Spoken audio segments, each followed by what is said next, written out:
कार्यक्रम के पुण्यार्चक है श्री राजेंद्र प्रसाद जी जैन, श्रीमती ममता जी जैन, श्री प्रशांत जी जैन, श्रीमती दिव्या जैन, पारस जैन, भरत जैन एवं समस्त परिवार, मुंबई।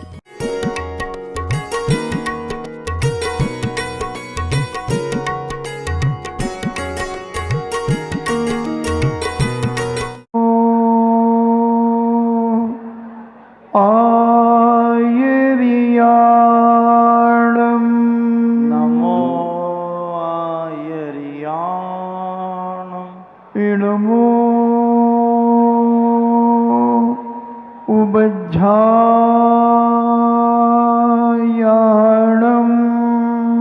नमो वज्रायाणम् इणमो लोये सब्बे साहूणम् नमो लोये सव्वसाहूणम्। पंच परमेष्टि भगवान की जय हो। अहिंसामयी वीतराग विश्व धर्म की जय हो। देवादिदेव 1008 आदि ब्रह्मा आदिश्वर श्री आदिनाथ भगवान की जय हो। देवादिदेव 1008 चिंतामणि घोर उपसर्ग विजेता श्री पार्श्वनाथ भगवान की जय हो। देवादिदेव 1008 शासन नायक बालु ब्रह्मचारी भगवान महावीर स्वामी की जय हो। परम पूजनीय आचार्य श्रोमणि गुरुवर श्री कुंद कुंद महामुनिराज की जय हो। परम पूजनीय आचार्य श्रोमणि गुरुवर श्री विद्यासागर जी महामुनिराज की जय हो। परम पूजनीय निर्यापक श्रमण मुनि श्री सुधा सागर जी महाराज की जय हो। 41वें दीक्षा दिवस महोत्सव की जय हो। और दीक्षा एक ऐसी चीज होती है जो जीवन की पॉलिसी होती है। LIC पॉलिसी, बहुत सारी पॉलिसियां होती हैं जीवन के साथ और जीवन के बाद, मगर ये कि मोक्ष मार्ग की ऐसी पॉलिसी है कि ये जब तक तुम्हें गंतव्य स्थान तक नहीं पहुंचा देगी तब तक ये पॉलिसी तुम्हारी चलती रहेगी। और उसके एजेंट बनकर के पूज्य मुनि श्री सुधा सागर जी महाराज आगरा में पधारे हैं कि आप भी इस पॉलिसी में आकर के LIC के बहुत सारे जीवन बीमा किए होंगे, मगर एक जीवन बीमा ऐसा किया जाए कि जो तुम्हें गलत मार्ग से बचा करके सदा सद्मार्ग में ले जाए। ऐसे जीवन की बहुत आवश्यकता है दोस्तों, क्योंकि ये भौतिकवाद का युग आज इतना तेजी से बढ़ रहा है कि इसे संभालना साधारण व्यक्ति की बात नहीं। इसे युग को संभालने के लिए कोई जरूर संत चाहिए, कोई ऐसा साधु चाहिए जो साम दाम दंड भेद की नीतियों को जानता हो, जो इतिहास को बदलने की ताकत रखता हो। पूज्य आचार्य महाराज ने एक ऐसे ही साधु को जन्म दिया है कि जो आज लोक मूर्ताओं की क्रूतियों पर कुठाराघात करता है, देव मूर्ता की क्रूतियों पर कुठाराघात करता है और गुरु मूर्ता की क्रूतियों पर कुठाराघात करता है। पंचदियों के विश्व का भौतिकवाद के युग में बहने वाले लोगों को एक तिनके का सहारा बनकर के उन्हें सद्मार्ग में लाता है। LIC आप जीवन की बनाते हैं, मगर मोक्ष मार्ग की LIC भी बनाना चाहिए। इसके बिना जीवन का कल्याण नहीं होगा। पूज्य मुनीश्री ने जो कुछ भी किया है बंधुओं, मुझे नहीं लगता कि कोई दूसरा संत वह कर सकता है। बहुत सारे संत काम करते तो हैं, मगर कहीं ना कहीं से उनके स्वार्थ की बू आती है, कहीं अपने अभिमान की बू आती है, इसलिए वो शायद सफल नहीं हो पाते हैं। और सुधा सागर जी महाराज जिस क्षेत्र में हाथ डालते हैं, जिस समाज के बीच में जाते हैं, उस समाज को बहुत सारी ऊंचाइयां दे करके जाते हैं, उस समाज को बहुमान और सम्मान से विभूषित करवा करके जाते हैं। क्योंकि सुधा सागर जी महाराज का मैंने देखा, कहीं भी दूर दूर तक कोई स्वार्थ नहीं होता, किसी भी कार्य में स्वार्थ नहीं होता, किसी पर कोई दबाव नहीं होता, कोई प्रभाव नहीं होता, वो स्वयं प्रभावित हो जाता है। प्रभाव डालते नहीं है, प्रभावित करते नहीं है, व्यक्ति प्रभावित हो जाता है। पूज्य मुनिश्री अपने आप में एक ऐसे साधक हैं, एक ऐसे चिंतक हैं, ऐसे विचारक हैं कि वो स्वयं बनाते हैं और स्वयं खाते हैं और दूसरों को खिला देते हैं, खिला देते हैं, खूब भरपेट जी भर के खिलाते हैं। मुनिश्री ने आज इतिहास को बदला। लोग कहते हैं संत बहुत हैं। सरकारी आंकड़े पर 90 लाख संत इस भारत भूमि पे हैं। कबीरदास ने भी लिखा, आग लगी आकाश में झरझर झरे अंगार, अगर संत न होते जगत में तो जल जाता संसार, जल जाता संसार।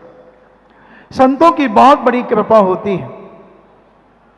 और मुनिश्री को मैंने देखा, किसी ने यह भी कहा कि लोग स्नान करते हैं, लिबास बदल लेते हैं। जो स्नान करता है वो लिबास बदलता है। मैंने देखा कि जो पसीने से नहाता है वो इतिहास बदल देता है। मुनिश्री का पसीना मैंने देखा। तुम्हें वहां से पसीना नहीं दिखता, बंधुओं नीचे बह जाता है पसीना, और उसने इतिहास बदला है उस पसीने में। जिस जमीन पर उन्होंने पैर रखा है, उस जमीन को उन्होंने क्षेत्र बना दिया। बहुत सारे क्षेत्रों के नाम में अभी जिज्ञासा के बाद नोट कर रहा था, मुझे भी याद नहीं है कि कितने क्षेत्र बन गए। ज्ञानोदय तीर्थ क्षेत्र जो अजमेर के अंदर बना, वो भी एक कल्पना नहीं थी, किसी प्रकार का कोई सोच और विचार नहीं था दोस्तों। शिविर लगा, भावड़ा जी राजस्थान के उप मुख्यमंत्री थे, और उन्होंने ये बात कही, महाराज ने आशीर्वाद दिया, और आज इतना विशाल क्षेत्र अपने आप में एक गरिमा रखता है। पुण्योदय क्षेत्र, शुभोदय क्षेत्र, तपोदय क्षेत्र, वीरोदय, भव्योदय, सुखोदय, सुदर्शनोदय, जयोदय, पयोदय, सुधा सागर धाम, अभिनंदनोदय, दानोदय, दर्शनोदय, शांतोदय, देवोदय, देशनोदय, कितने क्षेत्रों के नाम गिनाऊं, मैं तो लिख नहीं पाया। अभिनंदनोदय, जिनोदय, यशोदय, शासनोदय, चमत्कारोदय, सर्वार सिद्धि, इतने क्षेत्र नए नए बना करके समाज को सौंप दिए। एक दिन मैंने मन में सोचा, इतने क्षेत्रों के दर्शन करेगा कौन, क्या होगा? फिर मैंने कहा कि संख्या, जनसंख्या भी तो बढ़ रही है, इतने सारे बच्चों का पालेगा कौन? मैंने कहा, विचार किया कि अब मैं लोगों से कहूंगा कि जब तक घर के दादाजी ना मर जाएं, जब तक ये बच्चे को पैदा मत करना, उसे संभालेगा कौन? तो जब तुमने मेरी बात नहीं मानी, तो फिर हमारे महाराज तुम्हारी बात को क्यों गौर करेंगे? दादाजी दादी जी जब तक जिंदा रहें, जब तक कोई भी शादी विवाह नहीं करेगा, संतान को जन्म नहीं देगा, चलेगा? चलेगा? नहीं चलेगा। तो फिर यहां भी नहीं चलेगा, यहां क्षेत्र बनेंगे, इतर क्षेत्र बनेंगे, और क्षेत्र बनाना बंधुओं बहुत जरूरी है। क्योंकि आज हमारे प्राचीन क्षेत्रों पर आताताई कब्जे कर रहे हैं, झगड़े पैदा कर रहे हैं, मिथ्यात्व की नींव रख रहे हैं, और हमारी समाज उस मिथ्यात्व में ग्रसित होती चली जाती है। उन्हें भी भगवान मान करके वह पूजा अर्चना करने लगती है। नहीं तो लोग बड़े बड़े क्षेत्र जब बनते क्षेत्र नहीं थे, छुट्टियों में कहाँ जाते थे? होटलों पर, गार्डनों पर पिकनिक मनाने, ऐश आराम करने के लिए जाते थे। और जब से ये क्षेत्रों पर श्रावक श्राविकाएं जाने लगे, बालक बालिकाएं जाने लगे, तो क्षेत्र ही नहीं थे पहले, कोई मैनेजमेंट ही नहीं था उनका, उछले पड़े हुए थे। मगर जब मुनि श्री ने देखा, उनने सोचा समाज को कैसे संस्कारित किया जाए, कैसे व्यवस्थित किया जाए, क्षेत्रों पर कैसे बुलाया जाए। तब क्षेत्रों के जीर्णोद्धार होना शुरू हुए, नए क्षेत्रों के निर्माण शुरू हुए, और आज 99.9 जैन समाज जब भी छुट्टी मिलती है वो पिकनिक या अन्य जगह जाने के पहले क्षेत्रों पर जाने का विचार करती है। चाहे वो होली हो, दीपावली हो, दशलाक्षण पर्व हो, कोई भी पर्व हो छुट्टी का, समाज के लोग तीर्थ क्षेत्रों पर जाते हैं। और आज तीर्थ क्षेत्रों की व्यवस्थाएं दिन दूनी रात चौगुनी बढ़ती चली जा रही हैं, जिसके कारण बच्चों में अभिषेक और पूजन करने की उत्सुकता बढ़ रही है। बहुत सारे क्षेत्रों पर जहां सालों में एक बार अभिषेक होता था, आज वहां लाइन लगकर के अभिषेक हो रही है। आपका गोला कोट जिसे आप कहते हैं, साल में एक बार केवल मकर संक्रांति के दिन यानी 14 जनवरी को मात्र लोग आकर के अभिषेक लोटा ढाल देते थे और लड्डू आदि खाकर के चले जाते थे। आज वही क्षेत्र जैन समाज का एक ऐसा अलौकिक क्षेत्र बन गया कि लोग कहते हैं सारे भारत के क्षेत्र अभी तक एक तरफ और गोलाकोट एक तरफ, क्योंकि व्यक्ति क्या चाहता है? व्यवस्था। और जहां की व्यवस्था लोगों को अच्छी लगती है उस क्षेत्र को बहुत ऊंचाइयां देता है सबसे पहले। और दिल्ली वाले जिस क्षेत्र से जुड़ जाएं वो क्षेत्र आसमान छू लेता है। श्री महावीर जी से दिल्ली वाले जुड़े, श्री पदमपुरा जी से दिल्ली वाले जुड़े, श्री सांगानेर से दिल्ली वाले जुड़े, तीनों क्षेत्र आज ऊंचाइयां छू रहे हैं। और लोकोदय से जिस दिन दिल्ली वाले और जुड़ जाएंगे, वाकई में ये लोक में विश्वविख्यात हो जाएगा ऐसा क्षेत्र। अब ये बहुत बड़ा इतिहास आगरा ने बनाया। सारे विश्व की आंखें आगरा पर थीं। जितने लोग आते थे, महाराज जी आगरा वाले सो रहे हैं क्या? महाराज को पहचानते नहीं है क्या? मैंने तुम क्या चाहते हो? बोले कुछ होना चाहिए। मैंने क्यों होना चाहिए? तुम तो यूजलेस डुकरियों जैसे बातें कर रहे हो। जैसे 2, 4, 5 साल किसी बिटिया की शादी हो जाए तो वो डुकरियां पूछती, क्या भाई कछू है? क्या भाई कछू है? नहीं है भाई। देखो हमने कहा था तुमसे कि उससे कर लो, इससे नहीं करो। ऐसे ही लोग मुझसे कह रहे थे, महाराज जी हमने कहा था आपसे आगरा मत जाओ, झांसी में ही कर लो, यहां कर लो, वहां कर लो। अब वो हमसे पूछें महाराज जी कुछ है? हम बताएंगे कि आगरा में क्या है, आगरा में क्या नहीं है। आज सारी दुनिया अपनी सगी आंखों से देख चुकी है, सगे कानों से सुन चुकी है। अब ये आगरा का लोकोदय तीर्थ क्षेत्र, अतिशय क्षेत्र ऐसा बनेगा कि सारे भारत के जैनियों को मस्तक टेकने यहां आना पड़ेगा। अभी आते थे किसी और के नाम से, अब वो साक्षात अपने जिनेंद्र भगवान के चरणों में मस्तक झुकाने आएंगे।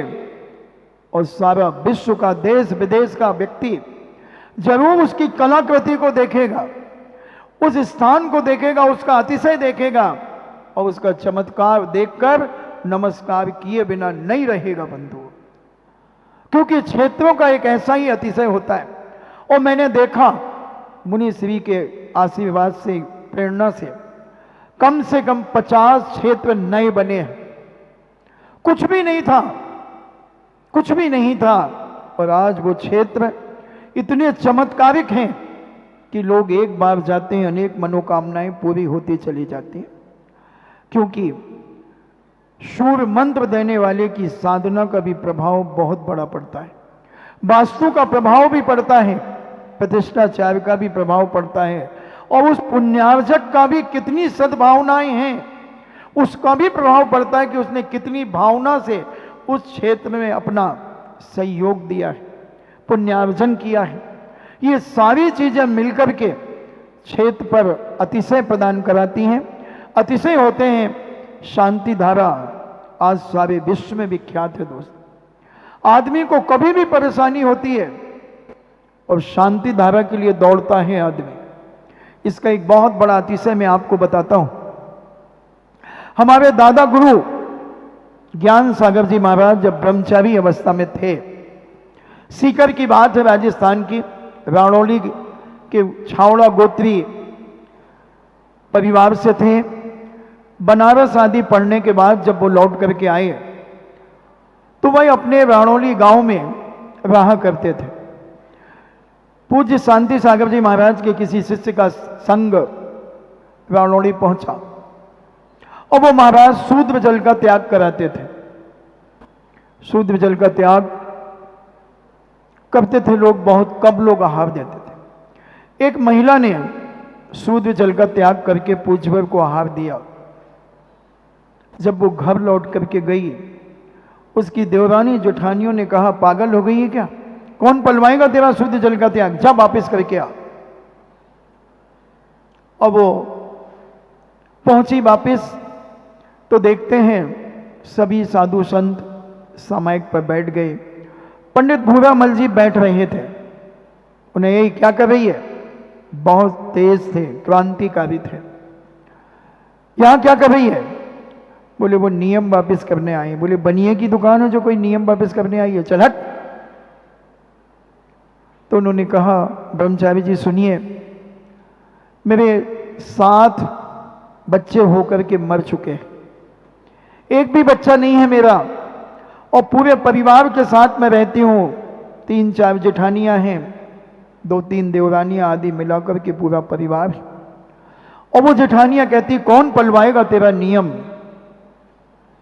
पंडित भूरामल जी जो सच आदि बहुत जबरदस्त थे, उन्होंने एक नजर उस मां को देखा और कहा, जा तेरी संतान होगी। वो आश्चर्यचकित हो गई। बोले क्या कह रहे हो? बोले जाओ, अब पलट के मत देखना। और 10.5 महीने के बाद वो एक बच्चे को लेकर के आई। उसकी जेठानी एक सड़ा सा नारियल लेकर उसका टेम्पल डे मनाने के लिए आई। भूरामल जी अपनी लेखनी चला रहे थे, बहुत बड़े साहित्यकार थे, जिसने 4 महाकाव्य लिखे, सुदर्शनोदय, वीरोदय, जयोदय, भद्रोदय।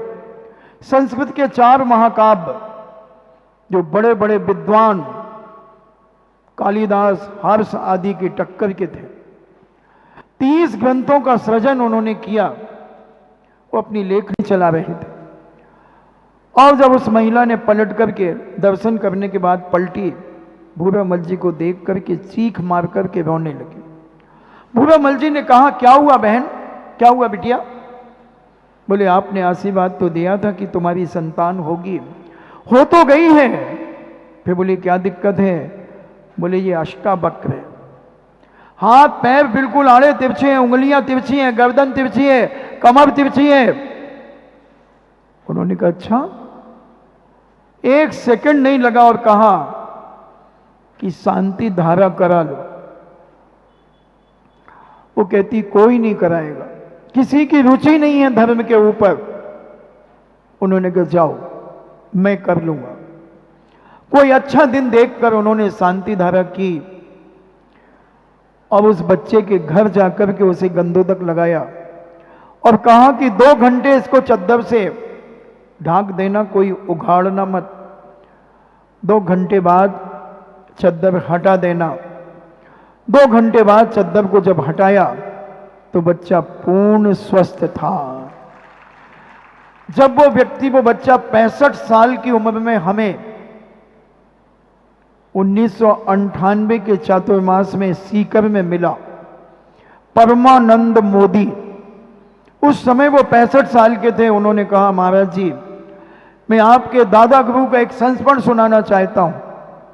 मैंने सुनाओ। तो उन्होंने ये सारी घटना मुझे सुनाई। बोले, मैं हूं वो परमानंद मोदी, मेरी मां ने मुझे ये घटना, शांति सागर जी, शांति धारा के बारे में उन्होंने बताया। तब मैंने एक दिन पूज्य श्री को बताया कि महाराज, शांति धारा का इतनी चमत्कार है।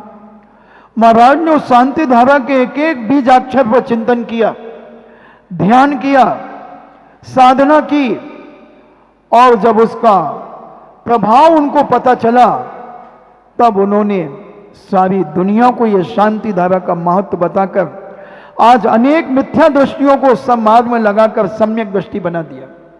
कितना भटक गई थी समाज, कहां कहां झाड़ा फूकी करवाना, ताबीज गंडे पहनाना, दुनिया के तंत्र मंत्र करना, सारा राजस्थान इसमें लिप्त था।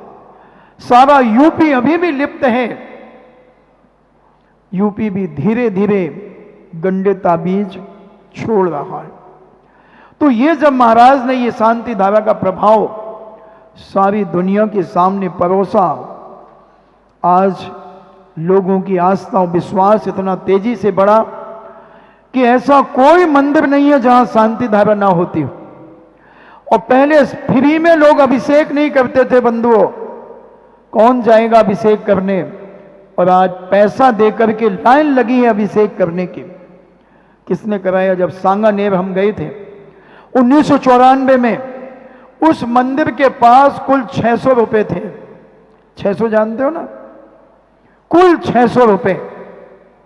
जो वहां की मालन थी उसको 6 महीने से तनख्वाह नहीं मिली थी, और मात्र 2 व्यक्ति मरणासन, जिनके पैर कब्र में लटक रहे थे, वो यूजलेस डोकरे दादाजी, और ऐसे काले कलूटे चावल से पूजा करते थे।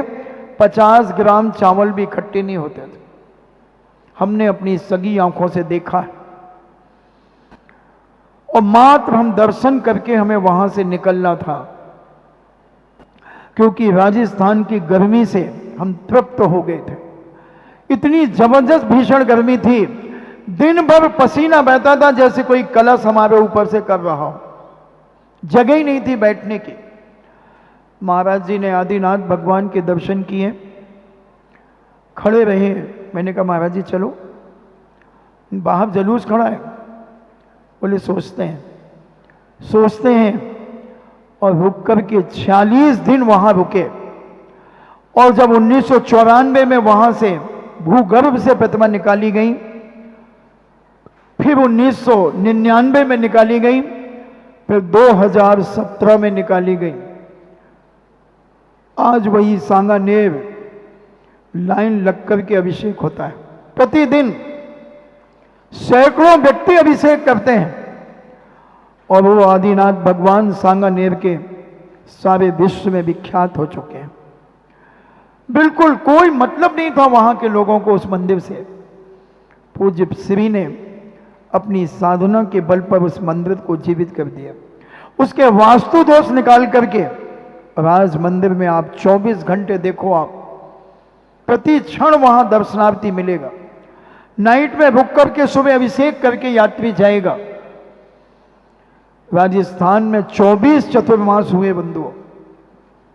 24 चतुर्मास में कितने क्षेत्र बने, कितने मंदिरों के अंदर अभिषेक और पूजन चालू हुआ। जहां धूल मंदिरों की साफ नहीं होती थी, आज वो मंदिर ऐसे चमकते हैं, ऐसे चमकते हैं। जबलपुर का एक मंदिर हनुमान ताल का मंदिर जाना जाता है। बहुत विशाल मंदिर है। 22 वेदियां जिस मंदिर के अंदर हैं, उसमें पूरे 24 घंटे के अंदर 50 आदमी भी दर्शन करने नहीं जाते थे। और परिस्थिति वहां जितने मंदिर के आसपास लोग रहते थे, बहुत परिस्थिति खराब थी। 2 टाइम की रोटियां जुटाना भी मुश्किल पड़ता था। मगर जो भगवान आदिनाथ वहां जो चमत्कारिक हुए, एक नंबर मंदिर में बिल्कुल किनारे में बैठे थे, कोई दर्शन भी नहीं, खड़े खड़े आदमी दर्शन कर लेता था। जब महाराज ने बड़े गौर से उन भगवान को देखा और कहा कि ओहो, इन भगवान की एनर्जी तो इतनी है कि सारे जबलपुर के लोग सहन नहीं कर पाएंगे, सारा भारत आएगा।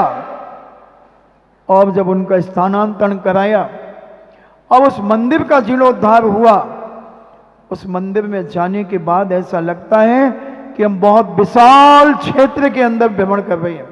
शासनोदय तीर्थ क्षेत्र पूरा मार्बल का, और इतनी मोटी मोटी उस दीवारें मंदिरों में।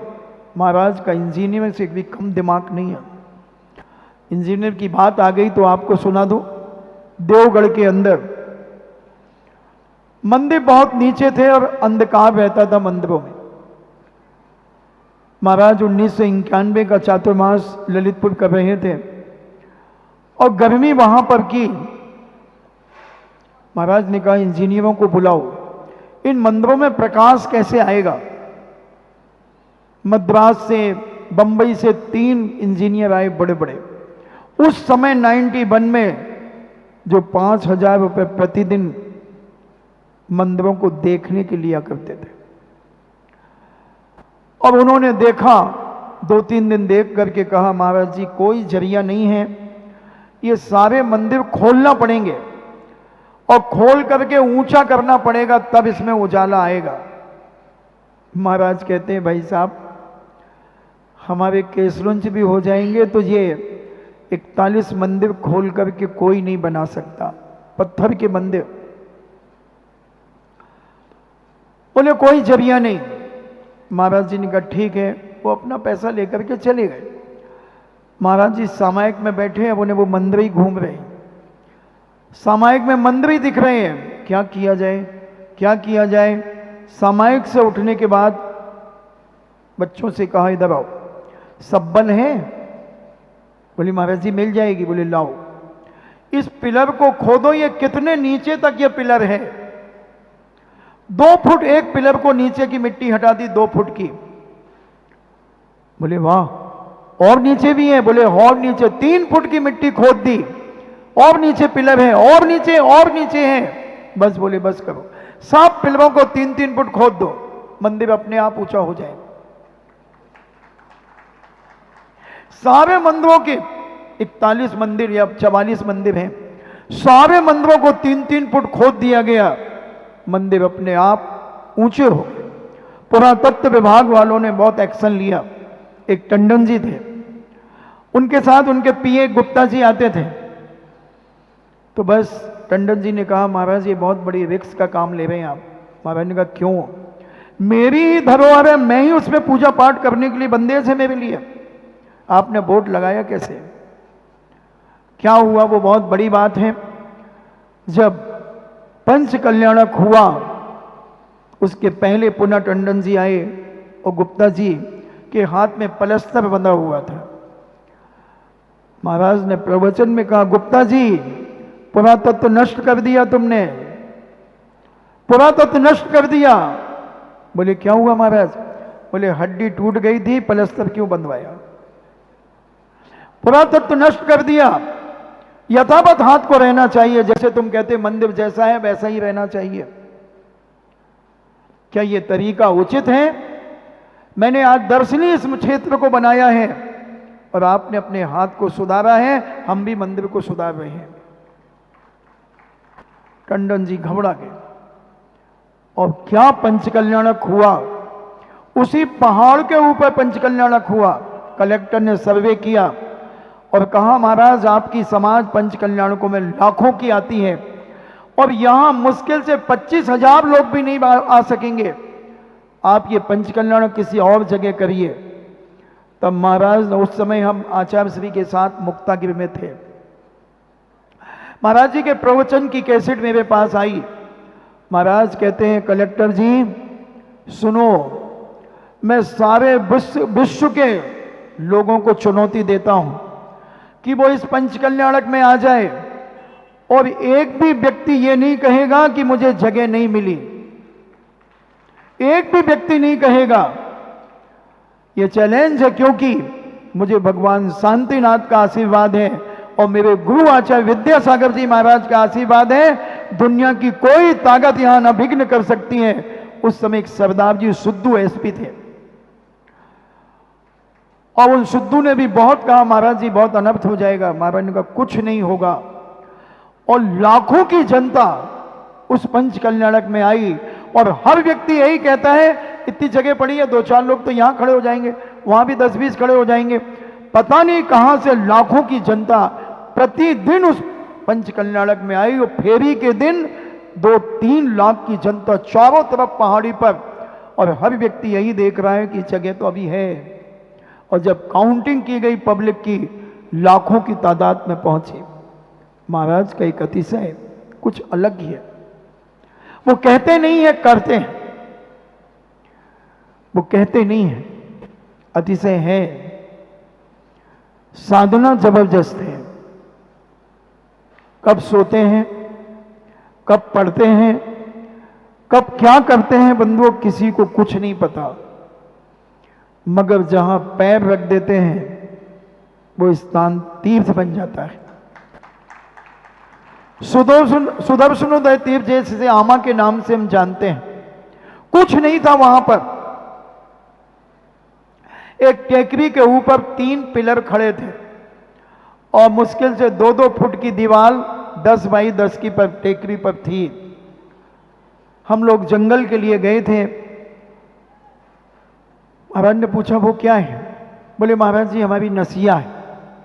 महाराज ने वो नसिया है, चलो देखते हैं। देखा, कुछ नहीं था। बोले क्या करोगे यहां पर? बोले महाराज जी 4 आने 8 आने 1 रुपये इकट्ठा करते हैं और इसकी पुताई उताई करा देते हैं। महाराज ने दिशा आदि को देखा कि ये दिशा तो बहुत अच्छी है और यहां एक बहुत सुंदर क्षेत्र बन सकता है। दोपहर को प्रवचन हुआ। लोग बड़े हाथ जोड़ करके कहते हैं महाराज जी यहां तो सब गरीब आदमी हैं, 40 घर की जैन समाज थी, कोई कुछ नहीं कर सकेगा। महाराज ने कहा ठीक है, भावना बना लो, एक मास्टर प्लान बन जाएगा, 10-20-50 साल में कभी बन जाएगा, कोई पुण्यात्मा जीव आएगा, क्षेत्र अच्छा बनेगा।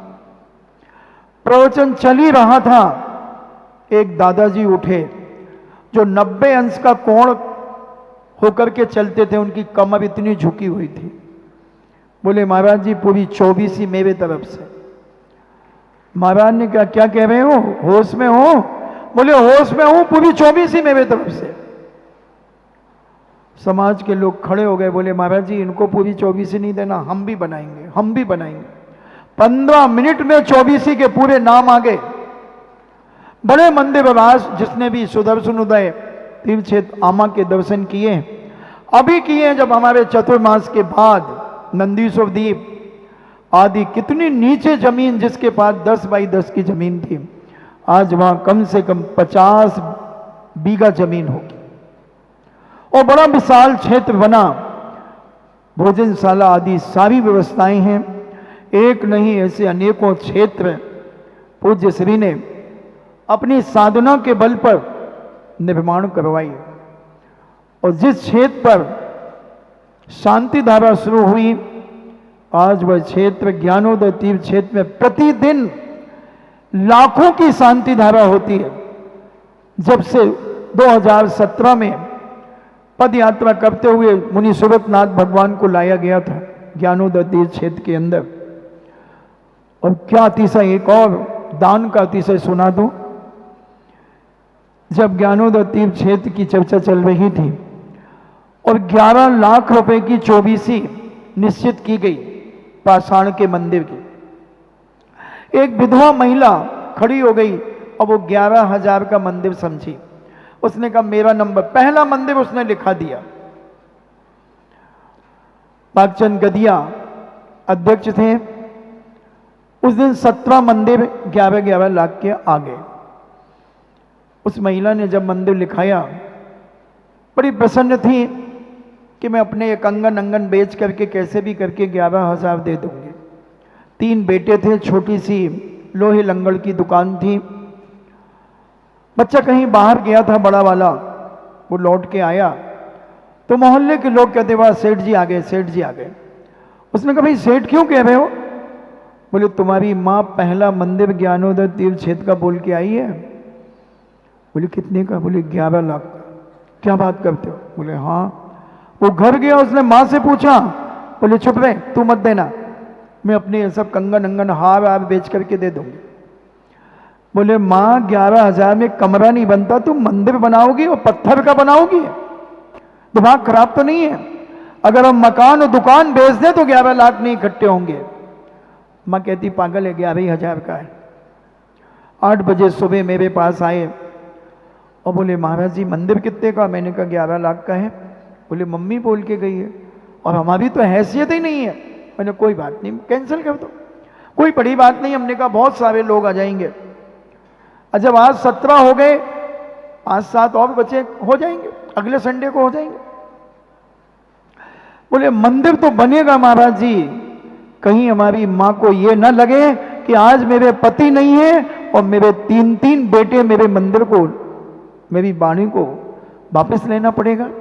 तो मैंने भाई कैसे बनाओगे? बोले 10 साल का समय दिलवा दो। मैंने कहा 3 साल का समय सबको दिया है, अगर आपको 10 साल का देंगे तो दूसरे भी 10 साल का मांगेंगे, ऐसे नहीं होता है। बहुत समझाया कि मना कर दो, कैंसिल कर दो। बोले नहीं, भीख मांगूंगा, मजदूरी करूंगा, मगर मां की जबान की इज्जत रखूंगा, मां की जबान की इज्जत रखूंगा। ठीक है, महाराज आ गए। महाराज से कहा महाराज ऐसी ऐसी बात है। महाराज ने कोई बात नहीं, कैंसिल कर दो। बोले नहीं महाराज मंदिर कैंसिल नहीं करेंगे, हम समय बढ़ाने के लिए आए। महाराज ने कहा नहीं, समय नहीं बढ़ेगा, आप कैंसिल कर दो। ठीक है, जैसा होगा देखेंगे। घर गया, भोजन करके दुकान खोली है। वो कहता है महाराज जी दुकान का शटर ऊपर किया और ऐसे ग्राहक आ रहे हैं जैसे कोई बस से उतर के लोग मेरे पास आ रहे हैं, मुझे ये देना, मुझे ये देना। और 6 महीने में 11 लाख रुपए उसने दे दिए। 6 महीने के अंदर मंदिर बन के तैयार हो गया। अब जब अभी 2017 में पहुंचे, गुफा मंदिर बनने की बात आई। 5-7 खोखे का बनना था। वो कहता मैं बनाऊंगा। उसके पहले पूरा नंदीश्वर द्वीप 25-25 लाख का एक मंदिर था, वो भी उसी के 52 जिनालय उसके थे। महाराज ने कहा नहीं, तुम्हें नहीं दिया जाएगा, या तो नंदीश्वर द्वीप कैंसिल करो। बोले नहीं, हम दोनों बनाएंगे। रोने लगे, महाराज के पैर पकड़ लिए, महाराज जी आशीर्वाद दो। महाराज ने कहा नहीं, बड़ी मुश्किल में 13 जिनालय उसे दिए नंदीश्वर द्वीप के, और गुफा मंदिर आज गुफा देख करके आए आप। नारेली की गुफा बड़ी अलौकिक बनी हुई। कैसा पुण्य बढ़ता है दान देने पर। और मैंने तो देखा कि महाराज के सानिध्य में जिसने दान दिया है वो आज तक पलट करके नहीं देखा, दिन दूना रात चौगुना फलीभूत होता चला जाता है। एक एक क्षेत्र के लोग जिन जिन ने जहां जहां दान दिया है वहां वहां की बढ़ोतरी एक एक व्यक्ति अपनी अंतरात्मा से जानता है कि हमने क्या पाया और क्या खोया। ऐसे बहुत सारे संस्मरण है, कहना तो बहुत था। और पूज्य श्री की प्रभावना से लोगों के अंदर बहुत जलन होती है। जैन धर्म से भी जैनियों को भी जलन होती है। पूज्य श्री ने सांगानेर की स्थापना छात्रावास की क्यों की? क्योंकि जैन धर्म को मानने वालों ने ही मुनियों के चित्र फाड़ दिए। इतनी कसाई, इतनी ईर्षा जागी और उन चित्रों को पैरों से कुचल दिया। तब उनके अंदर एक वेदना जागी कि क्यों ना मैं लोगों को दिखा सकूं कि दिगंबर जैन धर्म क्या है। और सारे जयपुर के अंदर जो कंजाइट थे, मिथ्या का भंजन करने वाले पूज्य मुनि श्री सुधा सागर जी महाराज, वहां ऐसे ऐसे साधु संत थे जो लोगों को चिट्ठियां देते थे, इतना पैसा भेज देना नहीं तो तेरे घर में सांप बिच्छू छोड़ दूंगा, तुझे कबूतर बना दूंगा। और जब पूज्य मुनि श्री के पास ये बात आई कि मैं कबूतर बना दूंगा, तो महाराज ने सोचा कि मैंने थोड़ी अपने जीवन में भांग घोंटी है, मैंने भी अपने जीवन में कुछ साधना की है। अगर कोई इंसान को, कोई व्यक्ति कबूतर बना सकता है तो क्या मैं कबूतर को इंसान नहीं बना सकता? तब महाराज ने डंके की चोट पे घोषणा की, 20,000 की पब्लिक के बीच में अगर कोई साधु किसी भक्त को, किसी इंसान को कबूतर बना दे तो मैं चैलेंज करता हूं कि उसे मैं इंसान बना दूंगा, वो उड़ करके मेरे पास आ जाए। बंधु, इनको कम मत समझना।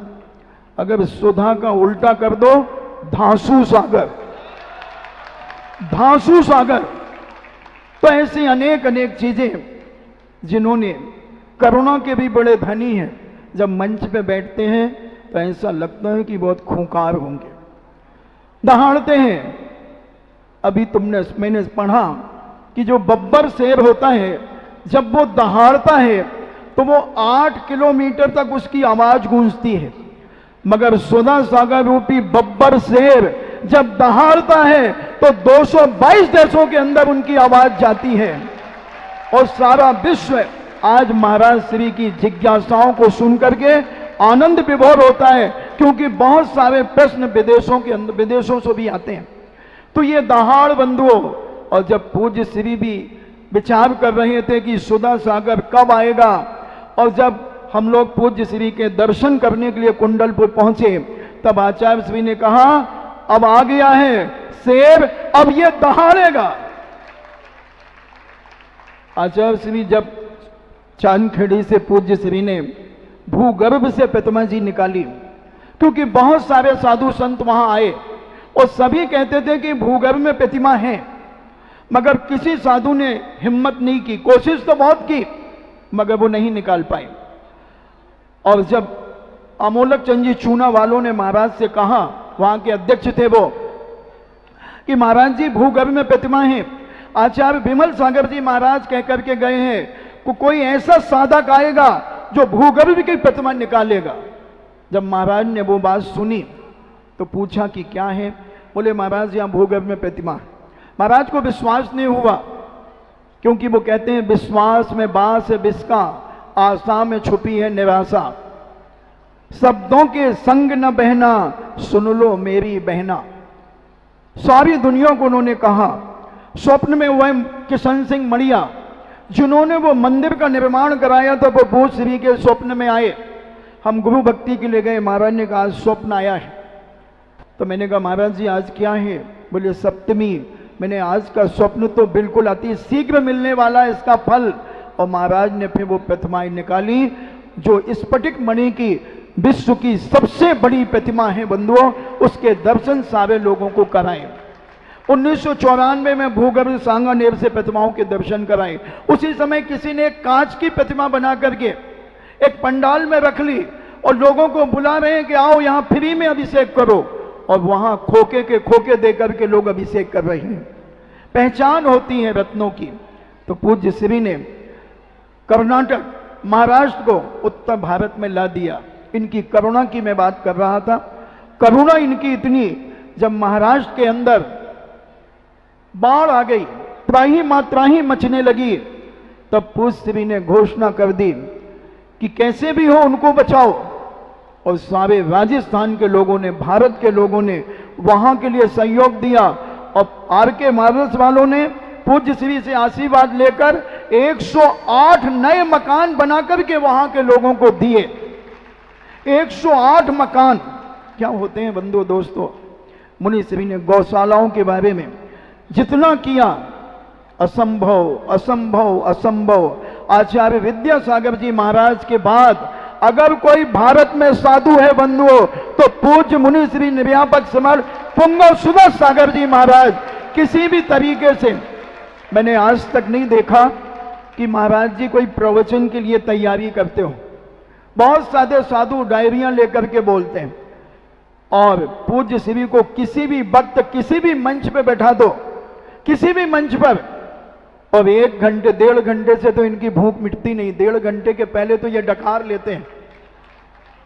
बोलने में जब बैठ जाते हैं तो इनको पता ही नहीं चलता कि कितने बज गए। अभी तो बहुत कम बोल रहे हैं, पहले 2-2, 2.5 घंटे प्रवचन देते थे, अभी तो 1.5 घंटे ही देते हैं, क्योंकि तुम पचा नहीं पाते। पहले के लोग पचा लेते थे। तो दोस्तों एक नहीं अनेक चीजें हैं इनके जीवन की। तो मैं कह रहा था कि किसी की प्रभावना, किसी की ख्याति देख करके लोग जल जाते हैं। ऐसा भीम की शक्ति देख करके दुर्योधन तिलमिलाता था, तो उसने अपने घर पर एक लोहे का भीम बनाकर उसे मुक्ता मारता था, उसका गला दबाने का प्रयास करता था, मगर क्या वो भीम का बाल बांका कर सका? नहीं कर सका। ऐसे बहुत सारे महाराज की प्रभावना देखकर उनकी फोटोएं फाड़ने का प्रयास करते हैं, फोटोओं के पोस्टर गिराने का प्रयास करते हैं, फोटोएं छीनने का प्रयास करते हैं। बंधु, इनके जीवन का क्या होगा वो केवल ही भगवान जानते हैं, मगर इनका कोई माई का लाल आज तक ना बाल बांका कर सका और ना जीवन के अंत में कर सकेगा। ये वो शेर हैं, ये वो शेर हैं कि इनको चुप करने की ताकत केवल एक में है, केवल एक में है, आचार्य विद्यासागर जी महाराज में। बहुत सारे लोग 1996 में पूज्य श्री की शिकायत लेकर के गए आचार्य विद्यासागर जी महाराज के पास कि महाराज जी सुधा सागर को रोकिए। उन्होंने क्या कहा, क्या हो गया? बोले वो बहुत दहाड़ रहे हैं, बहुत बोल रहे हैं। क्या बोल रहे हैं? बोले प्रवचनों में बहुत हिला रहे हैं, हमारा तो जड़ी समाप्त कर दी हमारे स्मारक की, और ऐसा भी कह दिया कि बम से उड़ा दो उसे। शीलचंद अनोरा वाले बैठे होंगे, इनके वो मामा जी लगते थे वहां के निर्देशक अधिष्ठाता, इनके पास खबर पहुंची कि सुधा सागर जी महाराज कह रहे हैं कि इस स्मारक को बम से उड़ा दो। तो शीलचंद ने कहा, कहां है क्या? बोले हाँ। बोले अभी ये स्मारक है कि उड़ गया? बोले नहीं उड़ा है। तो बोले उनने कहा नहीं, अगर जिस दिन वो कह देंगे उस स्मारक उड़ जाएगा,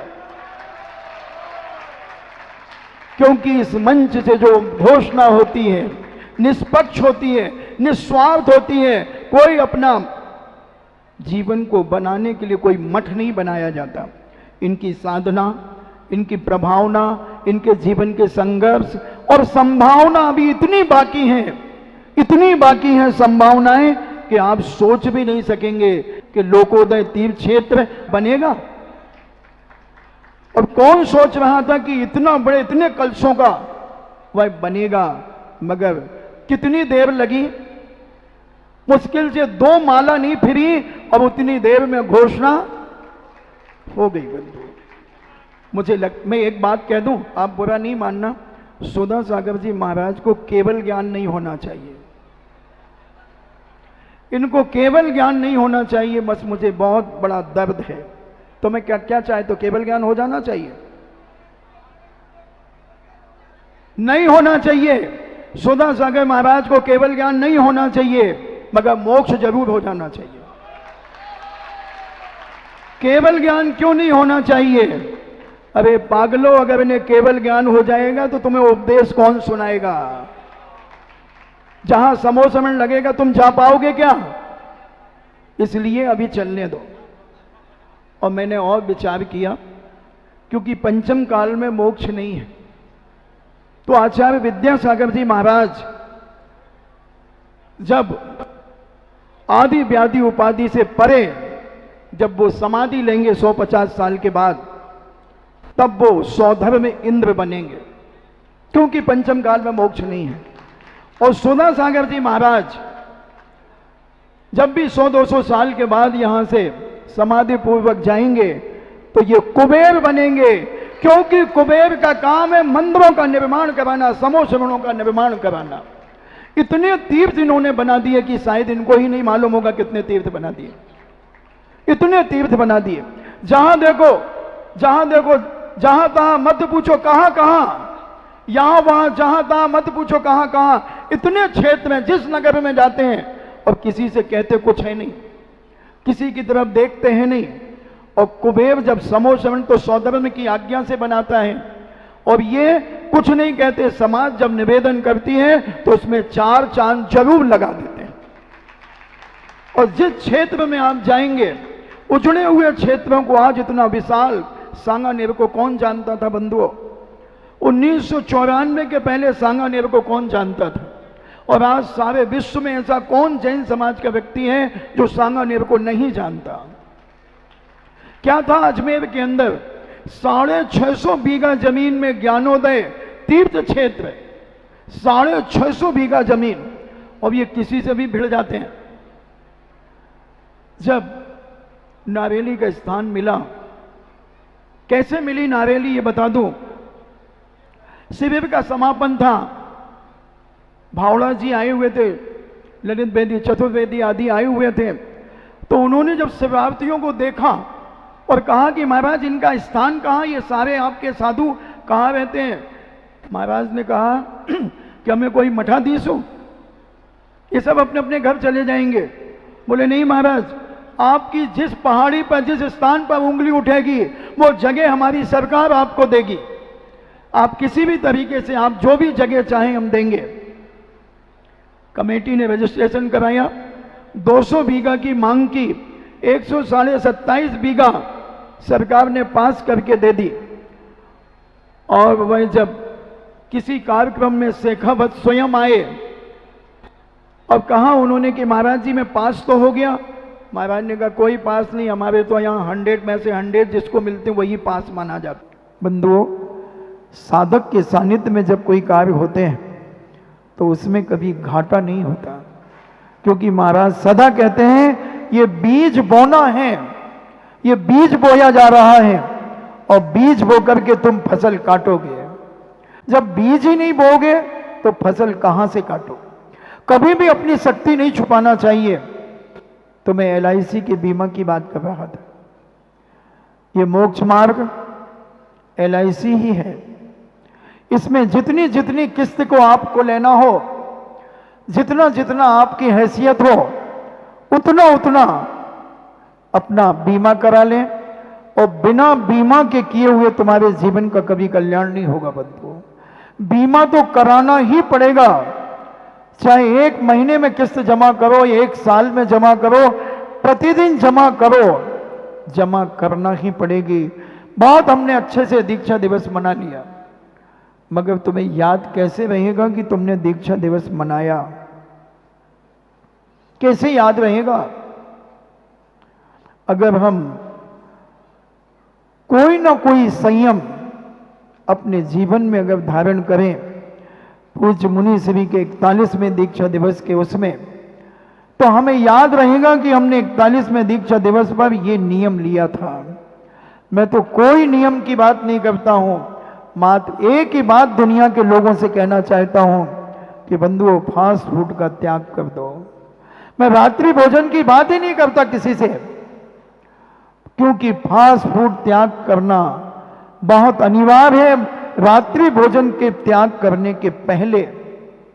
क्योंकि जितने भी ये फास्ट फूड हैं, जंक फूड हैं, पता नहीं क्या क्या कहते हैं, ऐसा कोई भी फास्ट फूड नहीं है जिसमें मांस और चर्बी का पुट न दिया जाता हो। मांस और चर्बी का पुट न दिया जाता हो। कोई भी XYZ उठा करके देख लीजिए, उसके अंदर मिली हुई चीजों को आप पढ़ लीजिए, चाहे वो ग्रीन सिंबल क्यों ना लगा हो, उसका कोई मायने नहीं है बंधुओं। भारत के अंदर रात्रि भोजन तुम जानो, तुम्हारा काम जाने। आज अपने जीवन में अगर जैनत्व को प्राप्त होना है, जैन कहलाना है, तो आज फास्ट फूड स्वयं और अपने बच्चों को त्याग करा देना है। घर में बना करके खिलाओ, बाजार का नहीं। सुअर की चर्बी से मैगियां तली जा रही हैं, नूडल्स चले जा रहे हैं, क्या क्या नहीं हो रहा है आज। इसीलिए हमारी बुद्धि विनाश को प्राप्त हो रही है। और एक त्याग कराता हूं मैं, लिपस्टिक। क्यों? 300 महिलाओं के स्तन राजस्थान के अंदर कट चुके हैं लिपस्टिक के कारण। मैंने डॉक्टरों से पूछा कि डॉक्टर साहब, हमारी ये माताएं, बहनें, बेटियां, बहुएं न गुटखा खाती हैं, न सिगरेट पीती हैं, न शराब पीती हैं, न हुक्का पीती हैं जैन समाज की। बोले महाराज जी मैं मानता हूं ये बात, मगर ये जो लिपस्टिक लगाती हैं, इस लिपस्टिक में इतने पॉइजन हैं, क्योंकि मांस का पुट मिलाया जाता है, जानवरों का अंश मिलाया जाता है, जिसे कॉस्मेटिक इंग्लिश में कहते हैं। और वो जानवर के जो मांस होते हैं, मांस में इतने जीवाणु पैदा होते हैं कि उनको तुम किसी भी प्रकार से कितनी 200 डिग्री सेंटीग्रेड पे क्यों ना उबाल लो, वो जीव कभी मरते नहीं हैं। और वो सब इनके मुंह में जाते हैं। और जब तक इनकी शरीर की ताकत, क्या बोलते हैं उसको, अवरोधक शक्ति को, इनिविटी क्या बोलते हैं, इम्यूनिटी, जब तक आपके अंदर वो पावर रहता है, बीमारी को अवरोधक शक्ति जब तक आपके पास रहती है, रोग को रोकने की ताकत जब तक रहती है, क्योंकि आप कहते हैं महाराज जी हम 10 साल से लगा रहे हैं, हम 15 साल से लगा रहे हैं, अभी तक कुछ नहीं हुआ, आप तो जबरदस्ती कहते हो। तो जब तक आपके पास वह अवरोधक शक्ति है उस रोग को रोकने की, जैसे बहुत सारे लोग कोरोना में उन बीमार व्यक्तियों की सेवा करते रहते थे, उन्हें कोई प्रभाव नहीं पड़ा उसके ऊपर, मगर कुछ लोगों को संगति का बहुत बड़ा प्रभाव पड़ा, क्योंकि उनकी शक्ति थी उस बीमारी को रोकने की, उससे लड़ने की ताकत थी। और जब तक लड़ने की ताकत आपके पास है तब तक आपको किसी प्रकार की कोई बीमारी नहीं होगी, और जैसे ही आपकी ताकत छीन होगी बीमारी हावी हो जाएगी, और कब गांठ बन जाएगी आपकी बॉडी के अंदर आप कुछ नहीं कह सकते, और दुनिया में इसका कोई इलाज नहीं, सीधा ब्रेस्ट कैंसर होता है। विचार कर लें आप। मैं तो कहता हूं हमारी जैन समाज की बहू बेटियां जन्म से ही सुंदर होती हैं, संस्कारित होती हैं, क्या जरूरत है आर्टिफिशियल सर्च करके अपने जीवन को विनाश की ओर ले जाना, क्या जरूरत है। बहुत मुश्किल से मनुष्य पर्याय उच्च कुल मिला है, इसे संभालें और अपने जीवन को धन्य करें। पूज्य मुनिश्री अपने ऐसे साधक, ऐसे ज्ञानवान, चारित्रवान, गुणवान हैं, यशवान हैं कि उनकी होड़ दुनिया में कोई नहीं कर सकता। बंधु, मैंने कहा था कि आचार्य विद्यासागर जी महाराज के बाद अगर कोई साधु भारत में है तो वो सुधा सागर महाराज। आप हर तरफ से परीक्षण कर लीजिए, किसी भी क्षेत्र में, किसी भी क्रिया में, चर्या में कहीं से भी पीछे नहीं पड़ते, पीछे नहीं दिखते, हर तरफ से। अगर हम इनके सानिध्य में रहकर भी अपने जीवन को नहीं बदल सके तो मुझे नहीं लगता कि कोई दूसरा साधु तुम्हें संस्कारित करेगा, कोई दूसरा साधु संस्कारित करेगा। और इनकी मेहनत तो देखो, कितनी मेहनत, सुबह 5 बजे से लेकर रात्रि में 9 बजे तक, सामायिक में 8, जो भी यहां से जाते हैं जिज्ञासा के बाद सामायिक में बैठते हैं, पूरी 12-14 घंटे इतनी मेहनत कोई कर सकता है। चाहे उपवास हो, उपवास के दिन अपन सोचते होंगे कि महाराज फ्री रहते होंगे, इतने क्षेत्रों की मीटिंग, इतने क्षेत्रों के नक्शे, 2-2, 3-3 घंटे एक-एक नक्शे में कई बार लग जाता है, और उसी में रह करके उसे सदमार्ग उस समाज को देकर एक जयपुर के अलवर के रास्ते में पड़ता है, उसे पांडोदय नाम दिया, जहां पांडवों का अज्ञातवास था। अलवर के रास्ते में पड़ता है वो नाम, विराटनगर, विराटनगर को पांडोदय नाम दिया, आज बहुत बड़ा दर्शनीय स्थल बन गया। तो ऐसे क्षेत्रों को अनेक अनेक नक्शे, लोग ताजुब करते हैं कि जहां इंजीनियर फेल हो जाते हैं, वास्तुविज्ञ फेल हो जाते हैं, और मुनि श्री का प्रभाव उस वास्तु और इंजीनियर के ऊपर ऐसा पड़ करके वो अपनी गलती स्वीकार करके नक्शे को बदल देता है। तो हम, समय बहुत हो गया, आप भी दिन भर से बैठे हैं, आपकी भी कमर, आपके पैर भी जवाब दे रहे होंगे। खैर, मैं अपनी बात को यहीं विराम करूं, इन्हीं मंगल भावना के साथ जैन वाणी स्तुति। इस कार्यक्रम के पुण्यार्चक थे श्री राजेंद्र प्रसाद जी जैन, श्रीमती ममता जी जैन, श्री प्रशांत जी जैन, श्रीमती दिव्या जैन, पारस जैन, भरत जैन एवं समस्त परिवार, मुंबई।